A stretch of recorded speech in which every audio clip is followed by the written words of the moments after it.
Kalaupun misalnya belum ada dananya nih atau belum ada waktunya nih untuk mengembangkan, AI itu bakalan bisa bantuin bikin konten juga. Bisa nggak sih kalau kita menyamakan antara kurikulum dengan kebutuhan industri gitu? Ya teori komunikasinya jadinya benar-benar bisa diterapkan, karena kalau sekarang kan jatuhnya ya udah teori, tapi nanti pada saat dipraktekin, lalu hubungannya dengan strategi apa ya gitu. Jadi, Halo Kak Rosa, apa kabar? halo, apa kabar? Puji Tuhan baik. Iya, sekarang lagi sibuk apa nih? Sekarang aku lagi fokus nge-lead salah satu entitas under perusahaanku yang sebelumnya, RWE Digital Agency. RWE itu sekarang punya anak perusahaan namanya Gove Communications, di mana Gove Communications itu digital agency juga, tapi fokus pada klien-klien kementerian dan juga lembaga pemerintah. Wah, artinya kalau Gove Communications itu lebih kepada klien pemerintah dan juga masih berhubungan dengan branding dan sebagainya. Iya, jadi sebenarnya kalau dari segi service atau segi pekerjaannya itu nggak jauh beda. Jadi kita bantuin branding, bantuin bikin strategi komunikasinya, bantuin juga bikin konten sampai ke output ya. Itu kreatif visual dan semuanya itu juga termasuk, tapi fokusnya ke pemerintahan. Pemerintahan. Dengan kantor di Jakarta aja atau ada kantor di tempat lain? Kalau Gove Communications sebetulnya sama seperti RWE, tempat aku kerja kemarin. Kantornya ada di Jakarta dan ada di Jogja. Di Jakarta itu kita fokus sama tim marketingnya, jadi penuh di full sama business strategist ya, AE. Sedangkan kalau yang di Jogja itu tim kreatif, jadi kreatif konten, strategi konten, sampai ke graphic designer, videographer itu semuanya ada di Jogja. Oke. Gitu.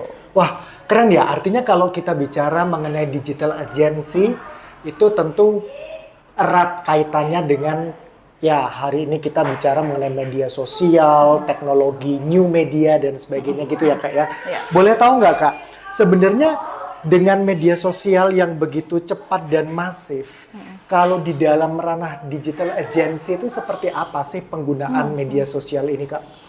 Oke, menarik banget sih. Memang media sosial tuh sekarang sifatnya dinamis banget ya.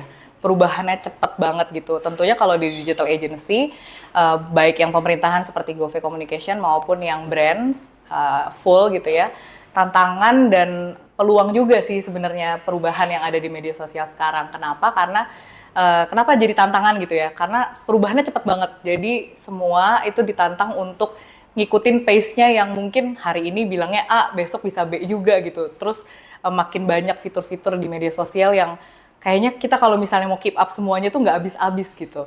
Tapi itu juga jadi peluang, terutama mungkin untuk business owner, terus juga untuk brand klien ya yang saat ini ditangani sama Gove, itu adalah peluang untuk ngebuka jalan supaya bisa lebih erat kaitannya sama target audiensnya, jadi bisa lebih dua arah komunikasinya, bahkan mungkin bisa memanfaatkan fitur-fitur yang tadi beragam itu untuk menciptakan jenis interaksi yang macam-macam gitu, jadi nggak monoton dan akhirnya bisa ningkatin kepercayaan antara audiens dengan brandnya gitu. Artinya selain kita bicara mengenai public trust gitu ya, atau audience trust itu kita juga bicara bahkan banyak brand atau bisnis itu juga sampai ke arah pembelian gitu ya Kak? Betul. Memang wajar arahnya sudah sampai ke sana?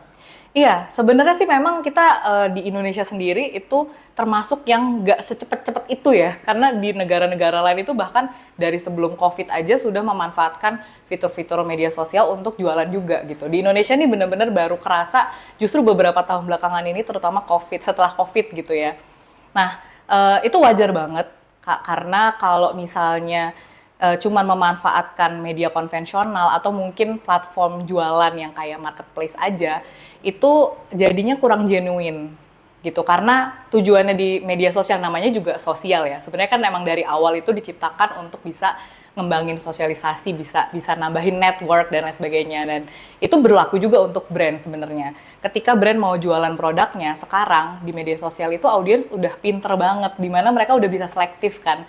Once brandnya nggak bisa mengkomunikasikan value atau nilai yang relate atau relevan sama kebutuhan audiens, itu mereka akan sulit jualan dimanapun gitu. Sehingga sosial media tuh sekarang dibutuhin untuk bangun persepsi baru tentang brandnya, untuk bantu nguatin value dan nilai dari brand tersebut, sehingga nanti ketika mau diarahkan ke penjualan itu akan lebih mudah karena audiens akan ngerasa oh ternyata relate ya antara nilai atau value dari brand ini dengan apa yang relevan dengan hidupku gitu. Karena media sosial kan sekarang harus sehari-hari ini kayaknya udah erat banget gitu ya. Jadi kalau misalnya kita ngelihat brand yang ngomongnya cuman hard sell, terus jualan, terus ya itu nggak akan works. Mungkin untuk beberapa produk bisa ya, karena itu produk yang sifatnya fast gitu. Tapi kalau yang produk-produk tertentu itu akan sulit banget ketika kita nggak bangun komunikasi tersebut lewat sosial media dulu gitu.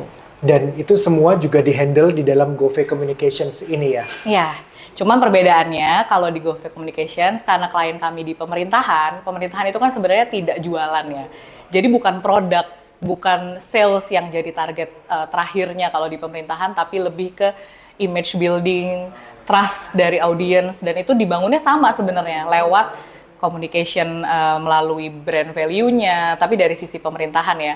Terus juga mungkin dari sisi bagaimana mereka merespon feedback dari audiens lewat komentar, lewat DM, lewat fitur-fitur yang macam-macam itu ada di media sosial. Itu tuh jadinya untuk sarana buat gain trust aja sih sebenarnya. Jadi ujungnya bukan jualan, tapi lebih ke oh ternyata pemerintahan ini dia cukup positif ya image-nya. Oh menteri ini cukup bagus ya image-nya. Oh ternyata kementerian ini program-programnya bagus-bagus ya gitu. Itu juga bisa dikomunikasikan melalui media sosial gitu. Jadi memang tidak salah ya bahwa pemerintah lalu juga mereka para kepala-kepala pemerintah atau misalnya para menteri itu juga mencoba menggapai media sosial juga dan menguatkan media sosial untuk bagaimana mereka mencoba untuk memberikan mungkin citra positif atau reputasi dan sebagainya gitu ya Kak ya? Betul, betul. Apalagi di era sekarang nih kebetulan kan dengan kabinet yang baru, presiden yang baru, kementeriannya juga ada beberapa kementerian baru juga di tahun 2022, di tahun 2025 ini banyak sosok-sosok baru yang butuh justru dari sisi media sosialnya, branding personal brandingnya, terus juga mungkin program-program yang diturunkan ke kementerian atau lembaganya juga harus dikomunikasikan ke target audience. Gitu. Iya. Kak, nah kalau misalnya bicara mengenai media sosial, kan kita juga sekarang ada teknologi yang namanya artificial intelligence nih. Oke, nah AI. ini gimana ya antara AI dengan media sosial ini? Apakah AI bisa melengkapi dalam memaksimalkan potensi media sosial ini atau gimana nih Kak? Menarik banget ya, sebenarnya AI ini ketika baru masuk banyak banget pro kontra karena ada beberapa paham yang menganggap dengan adanya AI itu malah menutup peluang buat banyak talent atau menutup peluang untuk banyak kerja gitu ya.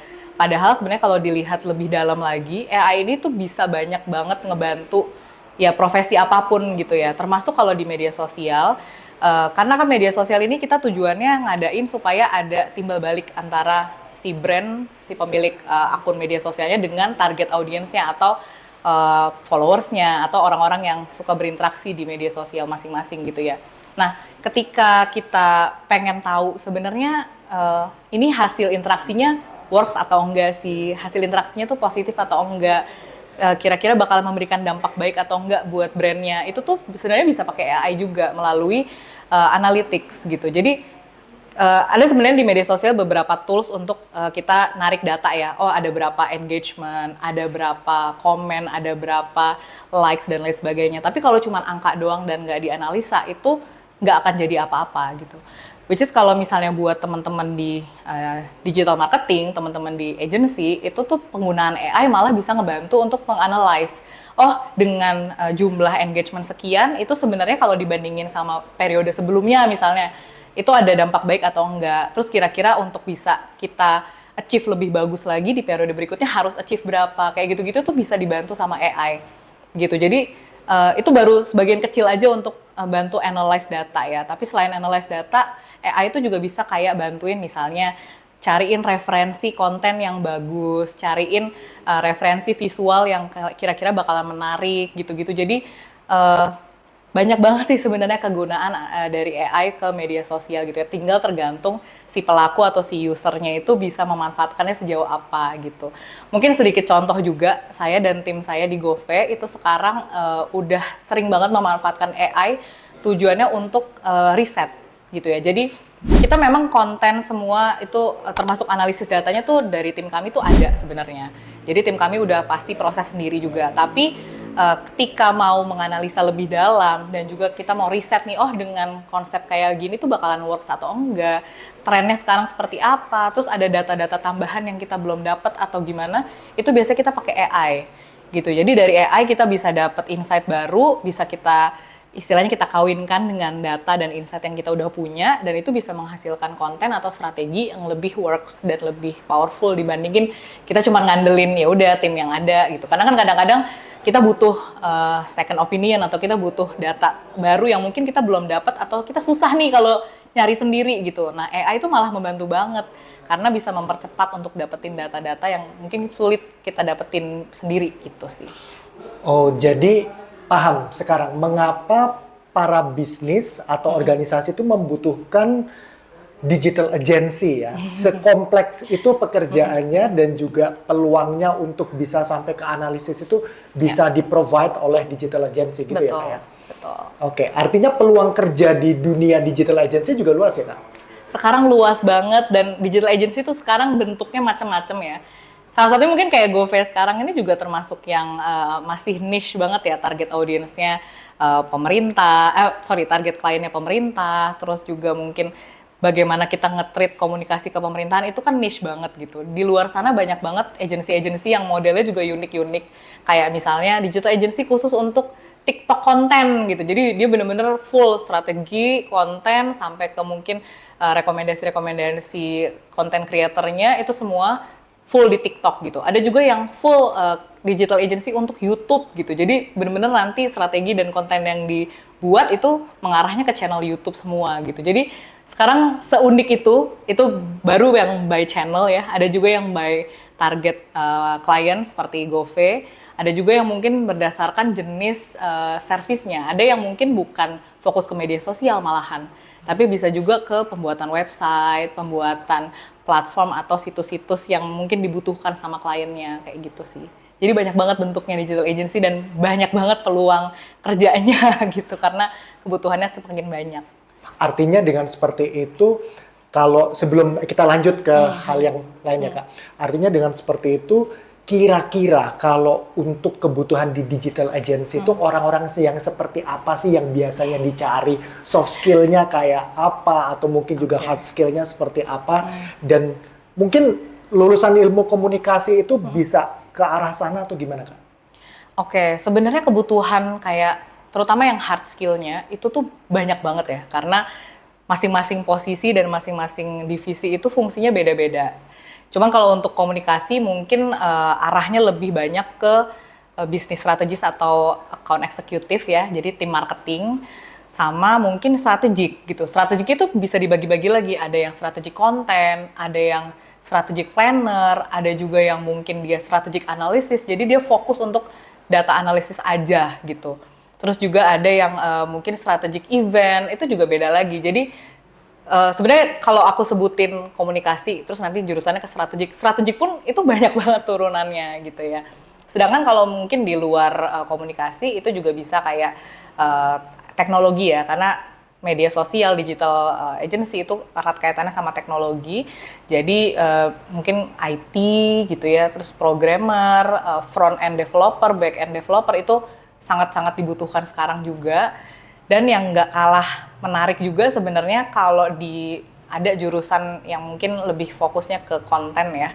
Jadi DKV buat visualnya, visual communication-nya, terus juga mungkin dari sisi kreatif video itu juga sekarang banyak banget dibutuhin. Jadi kurang lebih sebenarnya itu beberapa jurusan yang mungkin paling banyak dibutuhin. Tapi tidak menutup kemungkinan juga sebenarnya buat teman-teman yang sebenarnya jurusannya mungkin nggak relate secara langsung, kayak taruhlah misalnya hukum gitu ya. Ada kok beberapa teman-teman yang lulusan hukum gitu ya, tapi dia kerjanya di digital agency juga gitu ya, bantuin untuk bahkan bisa ngasih insight lain gitu ya. Oh, dari kacamata orang non komunikasi itu sebenarnya ada juga loh insight kayak gini gitu. Jadi karena digital agency ini luas banget dan kebutuhannya sangat-sangat dinamis, menyesuaikan juga dari jenis agensinya tadi, menyesuaikan juga dari jenis kliennya tadi, malah mungkin terbuka sebenarnya untuk siapapun yang memang mungkin punya minat di situ gitu. Cuman memang kalau bukan di jurusan-jurusan yang tadi aku sebutin, ya dia perlu ekstra untuk nambah ilmu lagi sih ketika baru nyemplung gitu ya.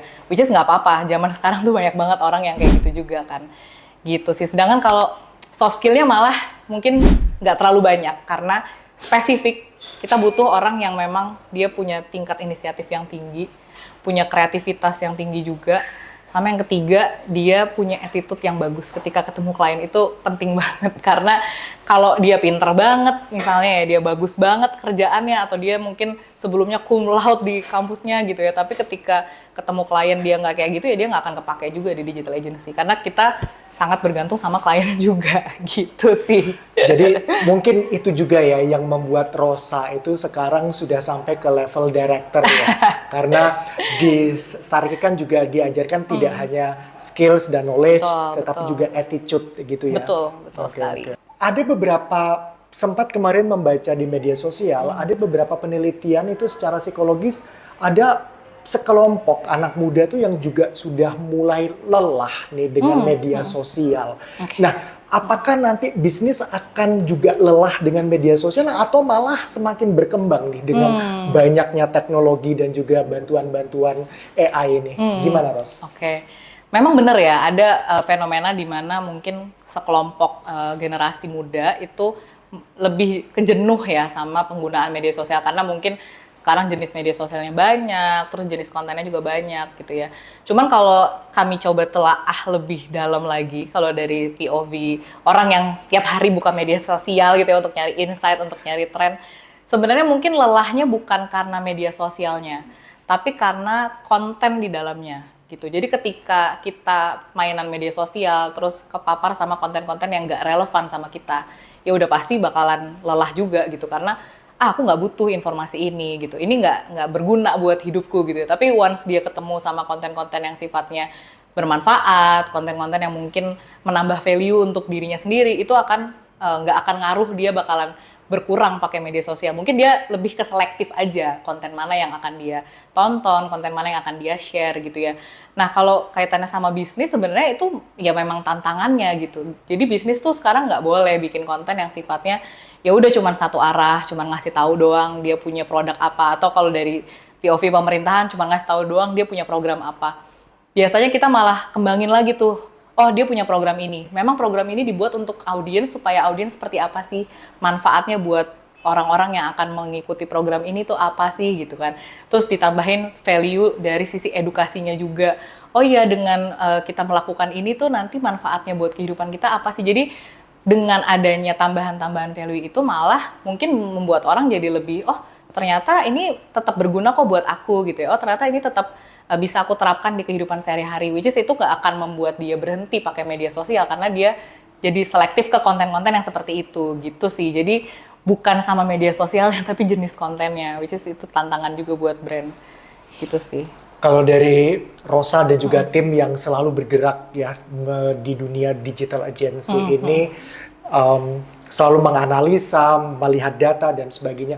Sebenarnya tren ke depan untuk bisnis atau organisasi atau apapun dalam penggunaan media sosial ini akan ke arah mana ya?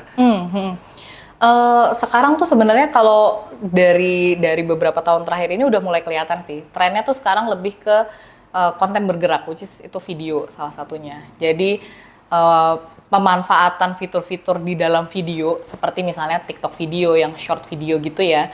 Terus juga Instagram Reels, Instagram Stories itu lebih tinggi peminatnya.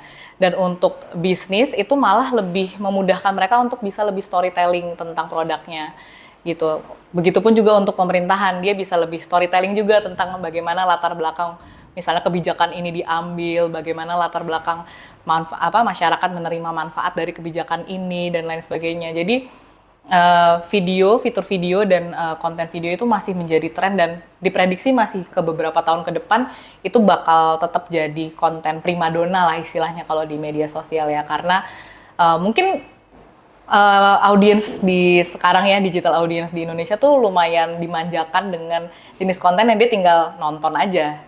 Karena kan di situ udah ada visualnya, udah ada suaranya juga, udah ada musiknya gitu ya. Jadi all in gitu. Ketimbang kalau dia harus baca, ketimbang dia harus misalnya mungkin dengerin doang gitu ya, kayak podcast contohnya gitu. Itu akan sangat musiman kalau yang kayak gitu. Sedangkan kalau yang sifatnya video itu lebih long lasting. Cuman memang diprediksi ke depannya itu jenis videonya pun juga bakalan berkembang sih. Jadi kalau sekarang mungkin yang cukup diminati itu yang short videos ya, kayak di TikTok sama Instagram Reels atau YouTube Shorts gitu ya. Tapi kita belum tahu nih, kira-kira beberapa tahun ke depan apakah nanti short videos itu pun juga akan ada pengembangannya lagi gitu ya. Saat ini pun sebenarnya udah mulai kelihatan nih, ternyata dulu tuh kalau misalnya ada web series gitu kan pasti postingnya di YouTube ya, dengan konsepnya landscape, konsepnya kayak mini movie gitu ya, short movies. Sekarang bahkan short movies ada yang dibikin dalam bentuk format portrait kayak di TikTok gitu. Jadi beberapa brand udah rilis web seriesnya dalam bentuk portrait supaya bisa diposting di TikTok gitu. Jadi saat ini memang TikTok jadi salah satu media sosial paling banyak digunakan di Indonesia sih. Gitu. Usernya pertumbuhannya cepet banget. Udah mulai ngalah-ngalahin Instagram. Jadi kedinamisan sama pergerakan yang cepat ini ya memang membuat kita harus selalu adaptif ya. Betul. Artinya rekomendasi kalau misalnya dari sisi digital agency ya, rekomendasi untuk para pelaku bisnis atau organisasi atau tadi GoV Communication sendiri itu bergerak ke arah pemerintah misalnya seperti itu, bagaimana ke depannya untuk para pelaku bisnis, organisasi dan pemerintah ini menggunakan media sosial? Sebenarnya setiap aku ngisi kelas ya aku beberapa kali ngisi kelas juga. Iya, aku beberapa kali diundang untuk ngajarin UMKM, terus juga di beberapa kementerian untuk bagaimana memanfaatkan media sosial di direktorat jenderalnya atau dinas-dinas di bawahnya gitu ya. Pesanku selalu kita jangan terlalu skeptis juga sama tren media sosial gitu. Jadi memang contohnya tadi ya ada pertanyaan, ada beberapa kelompok anak muda yang cenderung tidak mungkin melanjutkan lagi media sosial gitu ya. Padahal sebenarnya kita justru harus tetap peka gitu, karena makin kesini media sosial tuh menjadi salah satu sumber informasi yang paling populer. Sekarang tuh anak-anak Gen Z searching tuh udah bukan di Google lagi, tapi di TikTok. Bahkan ada beberapa yang sudah geser ke AI. Jadi dikawinkan aja tuh antara media sosial dengan AI gitu ya. Cari informasi melalui media sosial dan nanti analyze datanya dari AI. Nah itu malah mungkin akan lebih powerful gitu. Jadi dari sisi bisnis pun juga sebaiknya jangan tutup mata gitu. Kalaupun misalnya belum ada dananya nih atau belum ada waktunya nih untuk mengembangkan, AI itu bakalan bisa bantuin bikin konten juga gitu. Jadi sebenarnya antara media sosial dan AI tadi, kebetulan karena disebut ya tadi soal AI, itu kalau misalnya dikolaborasikan itu bisa powerful banget sebenarnya output. Jadi bisnis tuh nggak perlu takut dengan adanya perubahan-perubahan dinamis ini, karena dia tetap bisa keep up dengan adanya bantuan AI, atau ya kalau dia keep scrolling aja sebenarnya dia bisa tahu, lagi tren apa sih sekarang, ini kira-kira bisa nggak ya diterapin ke bisnisku dan lain sebagainya. Bahkan dia jadi tahu kan fitur-fitur mana yang mungkin bisa langsung direct ke sales, contohnya kayak keranjang kuning tuh di TikTok gitu ya, atau fitur-fitur mana yang mungkin bisa nambahin insight dari audiens, misalnya pakai polling atau pakai ngisi-ngisi form gitu. Itu tuh banyak banget juga sekarang brand yang kita nggak usah ngadain survei terpisah, kita bikin aja konten di Instagram Stories ngisi polling buat audiens, itu kita udah langsung dapet insight baru gitu, sebenarnya audiens sukanya kayak gimana. Nah itu kan sebenarnya contoh penggunaan media sosial yang optimal gitu ya, jadi semua fiturnya dimanfaatkan gitu sih kalau pesanku, karena kayaknya bakalan nambah lagi fitur-fitur lain, apalagi kalau media sosialnya sendiri atau platformnya sendiri sudah kerjasama dengan AI juga gitu ya, jadi nggak terpisah. Kayak sekarang kan TikTok dan Instagram tuh udah punya tempelan AI-nya sendiri ya, jadi mereka bisa misalnya kayak Instagram karena dia grupnya Meta, jadi dia udah punya Meta AI juga, kalau misalnya mau dibantuin analyze konten bisa pakai Meta AI gitu. Di TikTok pun juga sekarang kalau mau posting konten bisa minta AI untuk finalize editing videonya, itu tuh juga bisa gitu. Jadi nggak usah takut sih sebenarnya untuk para owner bisnis ataupun mungkin pemerintahan malah ya, karena selain bisa kerja sama konsultan kayak GoPay, bisa juga sebenarnya memanfaatkan AI tadi gitu. Nah, artinya Ros, kalau tadi kita bicara mengenai media sosial, lalu fungsinya hingga sampai ke reputasi, image dan sebagainya untuk pemerintah, untuk bisnis dan sebagainya. Dari Rosa sendiri, apakah ada sesuatu hal yang mungkin bisa disampaikan, terutama kalau sekarang kita geraknya ke universitas nih. Nah, kira-kira kalau untuk misalnya kurikulum yang berhubungan dengan media sosial, lalu tadi kita bicara mengenai hard skill, soft skill dan sebagainya, kira-kira ada rekomendasi apa ya? Terutama kan kita dekatnya dengan ilmu komunikasi nih. Kurikulum yang seperti apa yang pada akhirnya bisa menjembatani bahwa kebutuhan industri seperti ini dan para mereka yang sedang belajar di universitas ini juga bisa nantinya bisa mengikuti dan masuk ke dalam dunia digital ini. Gimana, Ros? Nah, menarik banget pertanyaannya. Karena sebenarnya sebelum saya jawab ya, secara pribadi dari beberapa tahun lalu itu saya udah sempat juga ketemu sama beberapa universitas yang sama keluhannya. Ini kira-kira bisa nggak sih kalau kita menyamakan antara kurikulum dengan kebutuhan industri gitu. Jadi ngobrolnya sama kami di digital agency gitu ya. Dan memang kebetulan kalau dari kami sendiri ngelihatnya ya, saat ini tuh kurikulum mungkin kalau teori mungkin tetap butuh ya di awal-awal gitu ya. Teori komunikasi itu tetap ya karena itu adalah basicnya gitu. Itu adalah pondasinya dulu gitu. Tapi untuk kedepannya memang butuh tuh misalnya yang kayak bagaimana cara baca data analysis itu penting banget sekarang karena saya pribadi kebetulan dulu udah sempet diajarin waktu masih di Starkey, tapi begitu udah masuk di digital agency kayak ngulang lagi dari awal gitu karena oh ternyata indikator data yang dipakai beda. Terus juga mungkin kayak dari sisi oh dengan data seperti ini tuh bagus atau enggak, itu kan itu justru yang sebenarnya dibutuhin sama industri gitu. Anak yang bisa baca data dan kira-kira itu nanti bisa diterjemahkan jadi strategi, bisa diterjemahkan jadi konten, itu kayak gimana gitu. Jadi data analysis mungkin juga penting. Jadi turunan atau mungkin ilmu spesifiknya itu yang perlu disesuaikan lagi sih, termasuk kayak DKV juga tadi ya, terus juga mungkin pembuatan atau penulisan konten, editing video bahkan.